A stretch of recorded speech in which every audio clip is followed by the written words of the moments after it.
nakaporma ka ngayon ah. Di ba sinabi ko sa'yo kahapon, mag-gym kami ni paring Richard. Nasaan na siya ngayon? Hinintay ko pa yung tao niya. Kita ka Okay. Yan na, ay. Ito na, tumatawag si paring Richard. Hello, babe. Ano paring Richard? Nasaan ka na ba? Miss na Oh. miss na kita. Gusto na kitang mayakap. Oh, nakaready na ako. Nakapagpaalam na ako kay Mrs. Excited na ako. Di ba rin ba sa dati? Oo, sa dating Okay, sige, tagpuan. sige, sige. See you. Alis na ako. Tara, Bilisan mo bye, dyan, ha. Bye. Kasama mo.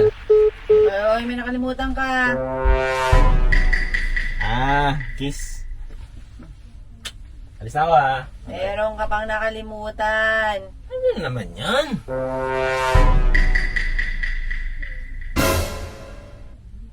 Ay. Paring Richard ka pa, ha? Nakita